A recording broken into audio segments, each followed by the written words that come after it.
Hello दोस्तों, एक बार फिर स्वागत है आपका हमारे चैनल पर। मेरा नाम है वरुण और हम बात करें मध्य प्रदेश। तो मध्य प्रदेश की हमने क्वेश्चन सीरीज अब स्टार्ट करी हुई है और हर एक टॉपिक के हम बहुत सारे क्वेश्चंस करने वाले हैं ताकि प्रैक्टिस हो जाए, और प्रैक्टिस हो जाए तभी तो हमारा एग्जाम निकलेगा। और इसीलिए हम इस वीडियो में बात करने वाले हैं भूगोल से रिलेटेड, बात करने वाले हैं जलवायु की, बात करेंगे मध्य प्रदेश की और उससे संबंधित क्वेश्चन वाले हैं। हालांकि वीडियो हम बना चुके हैं जलवायु से संबंधित, मध्य प्रदेश की जलवायु, जो आपको प्लेलिस्ट में मिल जाएगी। सारे के सारे आपके डाउट क्लियर हो जाएंगे। यहाँ हम बस केवल प्रैक्टिस कर रहे हैं क्वेश्चन।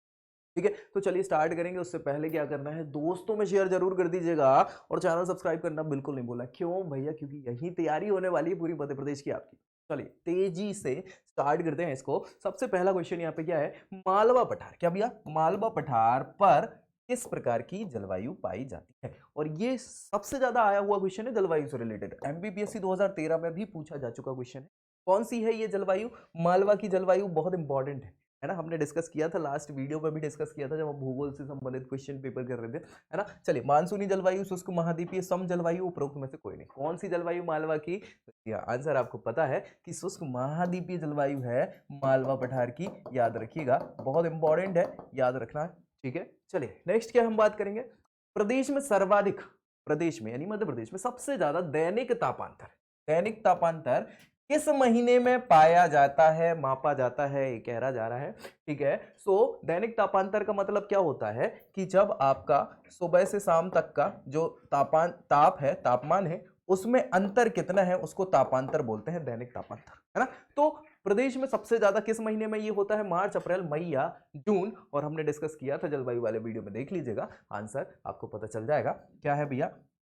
मार्च में ये आपको मिल जाएगा दैनिक तापमान। नेक्स्ट, मध्य प्रदेश में शीतकाल में, कब की बात चल रही है? सर्दी की बात चल रही है। शीतकाल में पश्चिमी विक्षोभ, वेस्टर्न डिस्टर्बेंस जिसको कहते हैं, उससे होने वाली वर्षा को मध्य प्रदेश में क्या कहा जाता है? क्या कहा जाता है? चौमासा, सिथाला, यूनाला, मावठ।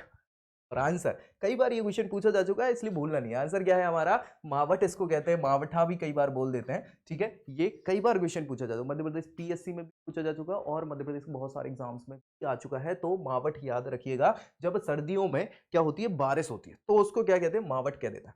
चलिए, ग्रीष्म ऋतु में कितने डिग्री सेंटीग्रेड की समताप रेखा मध्य प्रदेश को दो बराबर भागों में विभाजित करती है? और ये हमने बात करी थी जलवायु में कि कितने डिग्री की गर्मियों में समताप रेखा डिवाइड करती है मध्य प्रदेश को दो बराबर भागों में? 40 डिग्री, 45 डिग्री, 50 डिग्री, 48 डिग्री। कौन सी है भैया? तो आंसर आपको पता है, 40 डिग्री की समताप रेखा मध्य प्रदेश को दो बराबर भागों में विभाजित करती है, इसलिए मध्य प्रदेश में लगभग 40 डिग्री के आसपास टेम्परेचर हो जाता है गर्मियों में। चलिए नेक्स्ट, मालवा पठार का सबसे गर्म महीना कौन सा होता है मालवा का? कौन सा होता है? मार्च, अप्रैल, मई या जून? तो सबसे गर्म महीना मध्य प्रदेश का कौन सा है? मई महीना होता है मालवा के पठार में, जो सबसे गर्म हो जाता है। कौन सा? मई का महीना। ठीक है भाई साहब, बहुत बढ़िया। नेक्स्ट क्वेश्चन है आपका, निम्न में से किस क्षेत्र को, क्या भैया कौन से क्षेत्र को कर्क रेखा दो बराबर भागों में बांटती है? कर्क रेखा वैसे तो मध्य प्रदेश को दो बराबर भागों में बांटती है, बीचों बीच से निकलती है, लेकिन कौन से भाग की बात चल रही है मध्य प्रदेश के भौगोलिक भाग की हम बात करें अगर, तो बघेलखंड का पठार, मालवा का पठार, नर्मदा घाटी क्षेत्र या विंध्य पर्वतीय क्षेत्र? तो भाई साहब आंसर आपको पता ही है, क्या होगा यहाँ पे? कर्क रेखा दो बराबर भागों में बघेलखंड के पठार को काटती है। इसको बघेलखंड के पठार को काटती है, याद रखिएगा। नेक्स्ट है न्यूनतम तापमान। क्या भैया? न्यूनतम तापमान मध्य प्रदेश में कहां दर्ज किया जाता है? सबसे कम मध्य प्रदेश में कहां तापमान होता है? कहां पे? बालाघाट, सिवनी, झाबुआ या शिवपुरी?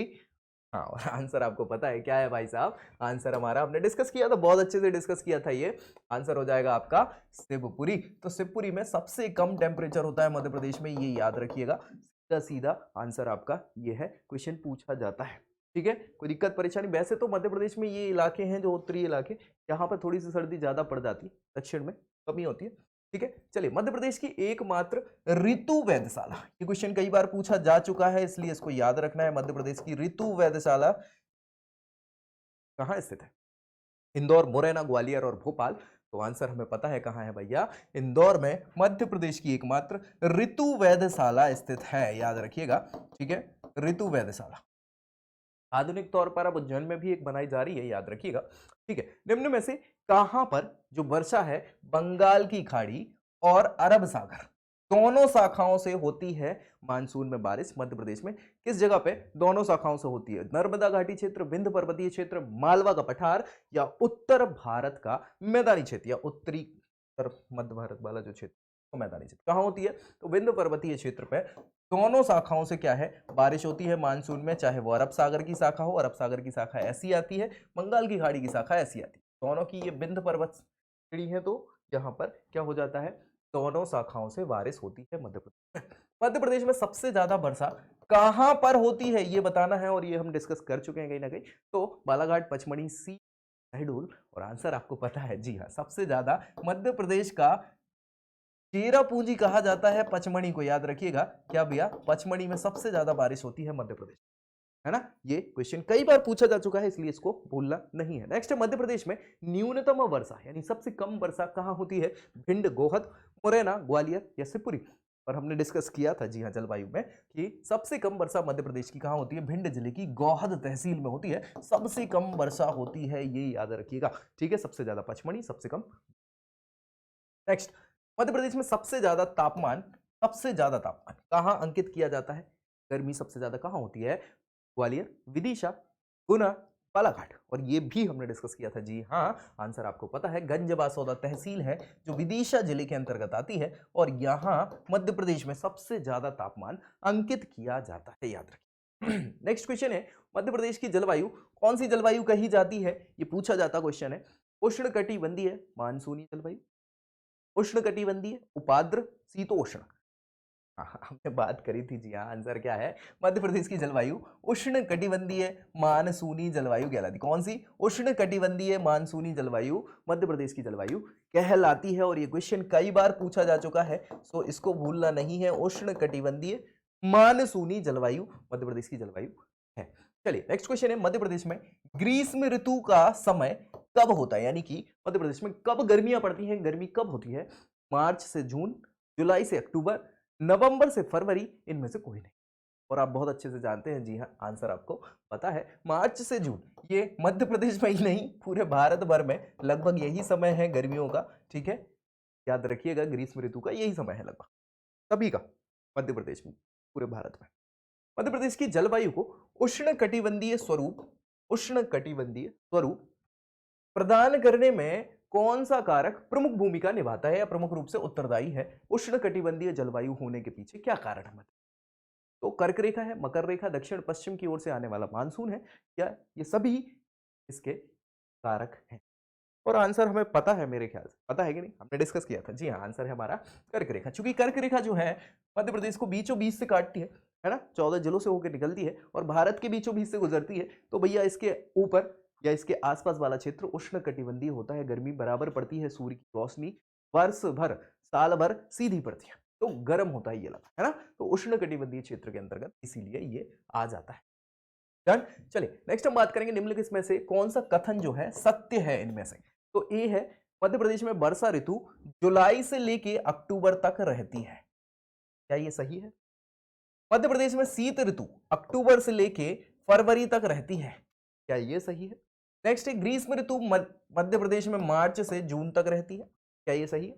और विंध्य क्षेत्र में प्रसिद्ध पर्यटन स्थल पचमणी और अमरकंटक अवस्थित है, तो सच क्या है इसमें, सच हमें पता है क्या है आंसर हमारा, जी हाँ, गर्मी जो है वो मार्च से जून तक पड़ती है, अब भी एक क्वेश्चन में हमने डिस्कस किया था, ग्रीष्म ऋतु मध्य प्रदेश में कहाँ कब पड़ती है ना। इसके अलावा जुलाई में स्टार्ट होती है लेकिन सितंबर में खत्म हो जाती है, अक्टूबर तक नहीं चलती है बारिश, इसलिए ये गलत है। और जो हमारी शीत ऋतु है ये भैया नवंबर से स्टार्ट हो जाती है ना, प्रमुखता अक्टूबर में बहुत ज्यादा सर्दी नहीं होती, नवंबर से स्टार्ट होती है और ये फरवरी तक, इसीलिए ये गलत है। बाकी ये पचमढ़ी सतपुड़ा में पड़ता है, अमरकंटक तो सही था, लेकिन पचमढ़ी कहाँ है, सतपुड़ा में पड़ता है, इसलिए ये गलत था। सही क्या है, मार्च से जून। चलिए, मध्य प्रदेश को वर्षा के आधार पर, किसके आधार पर, वर्षा के आधार पर कितने भागों में बांटा गया है, कितने भागों में बांटा गया है मध्य प्रदेश को, हमने वर्षा की बात करी थी जलवायु में, ठीक है। सो 3, 4, 5 या 6 कितने भाग है वर्षा के आधार पर, तो कितने हैं, ये भाग है मध्य प्रदेश के वर्षा के आधार पर, है ना। जी हाँ, औसत से कम, औसतन, औसत से ज्यादा, सर्वाधिक करके ये प्रकार हमने वर्षा के आधार पर बांटे हैं मध्य प्रदेश। निम्नलिखित समूह जो है इनमें से कौन सा समूह निम्न वर्षा वाले क्षेत्र के अंतर्गत आता है, जहां कम वर्षा होती है, इनमें से कौन सा समूह है जहां कम वर्षा होती है, ये देखना है। रीवा, सतना, सीधी, रीवा, सतना, रीवा, ये सतना है, ये सीधी है, तो ये वाला क्षेत्र कम वर्षा वाला है। भिंड मुरैना ग्वालियर, ये भिंड मुरैना ग्वालियर वाला क्षेत्र है। ये है जबलपुर इंदौर देवास। अब जबलपुर इधर है, ठीक है, जबलपुर इधर है, इंदौर इधर है, और देवास किधर है, किधर है देवास, देवास इधर है, ठीक है। तो ये है क्या, और बालाघाट सिवनी छिंदवाड़ा, बालाघाट सिवनी छिंदवाड़ा, ठीक है। तो सबसे कम वर्षा कहाँ होती है, सारे क्षेत्रों में तो बराबर होती है, कम कहाँ होगी, आंसर आपको पता है जी। तो भिंड मुरैना ग्वालियर यही है वो क्षेत्र, ये वाला, जहां सबसे कम वर्षा मध्य प्रदेश में होती है। चलिए, जलवायु के आधार पर मध्य प्रदेश को कितने भागों में बांटा गया है? जलवायु के आधार पर, ये पटवारी 2012 का क्वेश्चन है, पूछा जा चुका है मध्य प्रदेश, पीएससी में भी पूछा जा चुका है, याद रखिएगा। 3 4 6 7 कितने भागों में बांटा गया है जलवायु के आधार पर मध्य, तो कितने भागों में बांटा गया है, 6 भागों में बांटा गया है जलवायु के आधार पर मध्य प्रदेश को। जी हाँ, सूर्य के उत्तरायण होने से, सूर्य का उत्तरायण होने से मध्य प्रदेश की जलवायु में परिवर्तन होता है। क्या परिवर्तन होता है, क्या परिवर्तन होता है? तापमान में वृद्धि होती है, तापमान में कमी होती है, तापमान में कोई परिवर्तन नहीं होता, या इनमें से कोई नहीं। तो भैया सूर्य उत्तरायण होगा, यानी उत्तर की ओर बढ़ रहा है। उत्तर की ओर क्या है, कर्क रेखा है, उसके पास आएगी तो क्या होगा, हाँ आंसर समझ गए होंगे, बिल्कुल तापमान में वृद्धि होगी, क्योंकि यह कर्क रेखा के आसपास आने वाला है सूर्य, सीधी किरणें वहां पर पड़ने वाली हैं, तो तापमान में वृद्धि का संकेत होता है उत्तरायण होना सूर्य का। नेक्स्ट है आपका क्वेश्चन, सूर्य की किरणें जो हैं किस रेखा पर लंबवत पड़ने पर मध्य प्रदेश में गर्मी जो है ज्यादा पड़ने लग जाती है? अब भी हमने डिस्कस किया है। ऑप्शन क्या है, मकर, कर्क, विषुवत, या इनमें से कोई नहीं। और आंसर आपको पता है क्या है, कर्क रेखा पर जब डायरेक्ट यानी उत्तरायण होना चालू होगा सूर्य, तो डायरेक्टली किरण लंबवत कहां पड़ेगी, कर्क रेखा पर, और कर्क रेखा बीचों बीच से निकली है मध्य प्रदेश के, तो गर्मी पड़ेगी कि नहीं पड़ेगी? जी हाँ, तो यही आंसर हो जाएगा। जलवायु के आधार पर मध्य प्रदेश में कितनी ऋतुएं पाई जाती हैं? ऋतुएं कितनी हैं, है ना, 2 3 4 या 6 ऋतु कितनी है भाई? हमें पता है कि 3 ऋतुएं ही हैं। कौन कौन सी है, 3 लिखना था, 5 लिख दी, ठीक है। क्या 3 ऋतु कौन सी है, ग्रीष्म,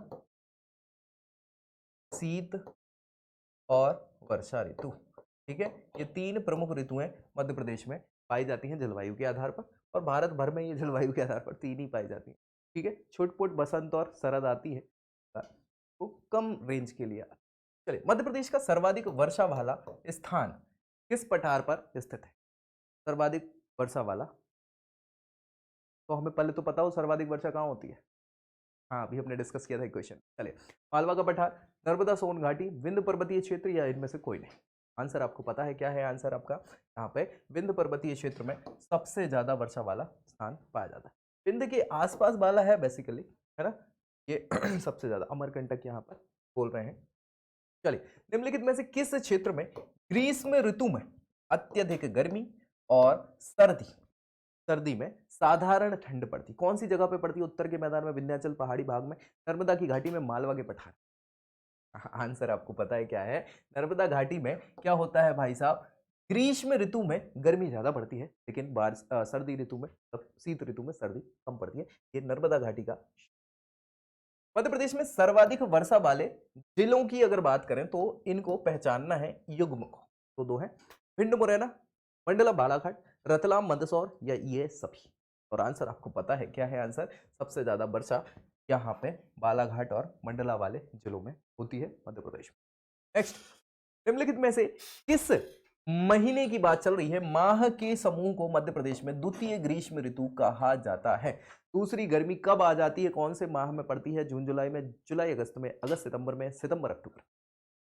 हाँ, हमने डिस्कस किया था, बिल्कुल किया था। और आंसर क्या है यहाँ पे, सितंबर अक्टूबर में द्वितीय गर्मी पड़ने लगती है, द्वितीय ग्रीष्म ऋतु के रूप में इसको कहा जाता है। क्यों भाई साहब? क्योंकि यहाँ पे वर्षा खत्म हो जाती है और सर्दी पड़ती नहीं है, तो गर्मी ऐसी पड़ती है उमस उमस उमस वाली, तो द्वितीय ग्रीष्म ऋतु मध्य प्रदेश में सितंबर अक्टूबर के समय पड़ जाती है, गर्मी बहुत ज्यादा होती है, ठीक है। चलिए, प्रसिद्ध पर्यटक स्थल है कौन सा? पचमणी है, जी हाँ। इसके अलावा अमरकंटक है। तो ये राज्य की किस जलवायु प्रदेश में सम्मिलित है? ये क्वेश्चन पूछा जा चुका है 2014 के एमपीपीएससी में। ये दोनों पर्यटन स्थल पचमणी अमरकंटक कौन से प्रदेश में सम्मिलित है? मालवा पठार क्षेत्र में, उत्तर का मैदानी क्षेत्र में, नर्मदा घाटी क्षेत्र में, या विंध्य पर्वतीय क्षेत्र? और आपको पता है आंसर जी, अब भी हमने डिस्कस किया था, ये विंध्य पर्वतीय क्षेत्र है जिसमें क्या है, ये दोनों के दोनों पाए जाते हैं, पचमढ़ी और अमरकंटक। बहुत मध्य प्रदेश में वर्षा निम्न में से किस मानसून के कारण होती है? मानसून कौन सा है जिसके कारण मध्य प्रदेश में वर्षा होती है? बंगाल की खाड़ी का मानसून है, अरब सागर वाला मानसून है, ए और बी दोनों, या इनमें से कोई नहीं? तो मध्य प्रदेश में सर्वाधिक वर्षा किससे होती है? तो भाई साहब वो दोनों की दोनों मानसून की शाखाओं से होती हैं। जनरली अरब सागर की शाखा से भारत में सबसे ज्यादा बारिश होती है, उसके बाद बंगाल की खाड़ी में, तटीय इलाकों में, पूर्वी तटों में ज्यादा होती है। तो मध्य प्रदेश में विंध्य क्षेत्र जो है, यहाँ पर अरब सागर और बंगाल की खाड़ी दोनों मानसून शाखाओं से वर्षा हो जाती है, इसीलिए पर भी हमको लिखा हुआ है। जुलाई माह में राज्य में सबसे ज्यादा तापमान कहां होता है भैया? ग्वालियर, दतिया, श्योपुर, मुरैना। और आंसर आपको पता है, अभी हमने डिस्कस किया था कि ग्वालियर वाला क्षेत्र जो है ये सबसे ज्यादा गर्म होता है, कहां? ग्वालियर में। नेक्स्ट, मध्य प्रदेश में अधिकांश वर्षा किस महीने में होती है? कौन से महीनों में सबसे ज्यादा वर्षा होती है? जुलाई से दिसंबर, अप्रैल से अगस्त, दिसंबर जनवरी, जून से। आंसर हमने डिस्कस किया था, जी हाँ, जून से सितंबर, क्योंकि जून में जो है प्री मानसून स्टार्ट हो जाता है ना, मानसून जो पूर्व आता है ना, आने से पहले वाला जून में स्टार्ट हो जाता है और जुलाई, अगस्त, सितंबर तक बारिश होती है। ठीक है, सो यही वो समय है जब मध्य प्रदेश में बारिश। चक्रवात यानी साइक्लोन कहलाते हैं। चक्रवातों के कारण मध्य प्रदेश के किस भाग में वर्षा होती है? उत्तर पश्चिम भाग में, दक्षिण पश्चिम भाग में यानी पश्चिम दक्षिण, उत्तर पूर्व भाग में, या दक्षिण पूर्व भाग? कौन से भाग में चक्रवात के कारण होती है वर्षा? तो आंसर आपको पता है, उत्तर पश्चिम वाले भाग में क्या होता है आपका, चक्रवातों के कारण, क्योंकि वेस्टर्न डिस्टर्बेंस आ जाता है, तो इसके कारण इस क्षेत्र में जो है वो वर्षा हो जाती है, उत्तर पश्चिम वाले क्षेत्र में। चलिए नेक्स्ट, निम्न में से कौन सा क्षेत्र चक्रवातों से प्रभावित होता है? चक्रवात से प्रभावित जबलपुर, भोपाल, चंबल या सतना? कौन सा है? अभी हमने डिस्कस किया है, ये भोपाल वाला क्षेत्र है। यहाँ पे भोपाल आप देख रहे हैं, भोपाल के आसपास का क्षेत्र जो है ये पश्चिम वाला क्षेत्र कहलाता है, उत्तर पश्चिम। ठीक है, तो यहाँ पर ये चक्रवात से प्रभावित। निम्न में से किस क्षेत्र की जलवायु को सम जलवायु कहा जाता है? ये क्वेश्चन कई बार पूछा जा चुका है, एमपी फॉरेस्ट गार्ड 2015 में भी आ चुका है, मध्य प्रदेश पीएससी में भी आ चुका है, और पटवारी के एग्जाम में भी पूछा चुका है। मालवा का पठार, उत्तर का मैदान, विंध्याचल का मैदानी भाग, या नर्मदा की घाटी? सम जलवायु वाला क्षेत्र कौन सा है मध्य प्रदेश का? तो आंसर हमें पता है, मालवा का पठार जो है ये सम जलवायु वाला क्षेत्र है, ना अधिक गर्मी ना अधिक सर्दी है, बहुत इंपॉर्टेंट है, बहुत अच्छी जलवायु कही जाती है मालवा की जलवायु। राज्य में न्यूनतम तापमान कौन से महीने में दर्ज होता है? सबसे कम तापमान मध्य प्रदेश में कब होता है? कौन से महीने में? दिसंबर, जनवरी, फरवरी या नवंबर? तो हमें पता है सबसे ज्यादा सर्दी कब पड़ती है। जी हाँ, वही वो समय है दिसंबर का जब हमारी विंटर वेकेशंस होती हैं, है ना, क्रिसमस के समय की बात है, लास्ट लास्ट बिल्कुल दिसंबर जब खत्म होने लग जाता है, तब सबसे ज्यादा सर्दी मध्य प्रदेश में पड़ती है। बहुत बढ़िया। नेक्स्ट क्वेश्चन है, मालवा के पठार पर वर्षा जो है वो किस मानसून के कारण होती है? मालवा के पठार वाले, बंगाल की खाड़ी, अरब सागर, ए और बी पश्चिमी विदर्भ? सर हमें पता है कि अरब सागर की शाखा ही है जो भैया यहाँ से आती है, तो इस पूरे मालवा वाले रीजन में क्या है, बारिश होती है, याद रखिएगा। तो ये आंसर आपका। निम्न में से किस तारीख को, भैया किस तारीख की बात चल रही है, सूर्य दक्षिणायन होने लग जाता है? किस तारीख से? ठीक है, 21 मार्च, 23 सितंबर, 21 मई, 23 जून। दक्षिणायन कब होता है सूर्य? और आंसर आपको बताना है, कब से चालू हो जाएगा? जी हाँ, यहाँ पर 23 सितंबर से दक्षिणायन होना चालू हो जाता है। कैसा दक्षिणायन? देखो भैया, ये हमारा पृथ्वी, मतलब मान लेते हैं ये यहाँ पर सूर्य है, और सूर्य की किरणें जो है वो लंबवत पड़ने वाली हैं। कहाँ कहाँ पड़ने वाली हैं? ऐसी पड़ेंगी। ठीक है, ऐसा मान लेते हैं। अब ये पृथ्वी है ना, ये पृथ्वी यहाँ पे भी है, ये यहाँ पे भी है, ये यहाँ पे भी है, और ये यहाँ पे। तो हमेशा याद रखिएगा, एक तो आपका 21 मार्च और 23 सितंबर, 23 सितंबर। ठीक है, इसके अलावा यहाँ पर सितंबर के बाद इधर आ जाएगा दिसंबर, 22 और 21 जनवरी, हाँ सॉरी 21 जून। ठीक है, तो भाई साहब ये जो है यहाँ पे सूर्य दक्षिणायन होना चालू होता है जून में। तो क्या होता है, सबसे ज्यादा गर्मी पड़ती है ना, ये यहाँ से, फिर दक्षिणायन का मतलब होता है विषुवत रेखा से नीचे जाना, मकर रेखा। ठीक है, और उत्तरायण होना कब चालू होता है? कब चालू होगा उत्तरायण होना? यहाँ पे चालू हो जाएगा आपका यहाँ से, यहाँ से वापस आना चालू हो जाएगा दिसंबर में और मार्च तक आएगा। सितंबर में क्या हो जाता है, ये दक्षिणायन होना चालू हो जाता है। ठीक है, याद रखिएगा ये बहुत इंपॉर्टेंट है। 23 सितंबर से पूरे दक्षिण की, यानी कि कहाँ पहुंचना चालू हो जाएगा, उत्तर रेखा। कोई दिक्कत? बहुत बढ़िया। निम्न में से किस तारीख से सूर्य उत्तरायण होने लगेगा? Opposite, opposite. अब भी हमने जो बात करी 21 मई, 21 मार्च, 21 सितंबर या 21 जून, और आंसर आपको पता है, आंसर क्या हो जाएगा, 21 मार्च से यहाँ पे सूर्य उत्तरायण होना चालू हो जाता है, उत्तर की ओर आना। बहुत बढ़िया। नेक्स्ट है, मध्य प्रदेश में कौन सा क्षेत्र निम्न वर्षा वाले क्षेत्र के अंतर्गत आता है? उत्तरी क्षेत्र, पूर्वी क्षेत्र, पश्चिमी क्षेत्र या उत्तर पूर्वी क्षेत्र? हमें पता है सबसे कम वर्षा कहाँ होती है। ये केवल मध्य प्रदेश की बात नहीं है, ये भारत की और दुनिया भर की बात है। पश्चिमी क्षेत्र हमेशा सूखा रहता है ना। उसके रीजन भी है, इसलिए भारत में, विश्व में सबसे ज्यादा जो डेजर्ट होते हैं, रेगिस्तान पाए जाते हैं, वो पश्चिमी और होते हैं, पश्चिमी। ठीक है, चले इसी के साथ भैया ये हमने जलवायु वाले सारे के सारे क्वेश्चन आ चुके हैं। क्वेश्चन इंपॉर्टेंट क्वेश्चन थे, इनको डिस्कस कर लिया है। अब हम जो बात करेंगे वो मिट्टियों से संबंधित क्वेश्चन में। ये वीडियो पसंद आए तो उसको लाइक करिए, दोस्तों शेयर जरूर करिए, और तैयारी करते रहिए करते रहिए करते। परफेक्ट। अगले वीडियो में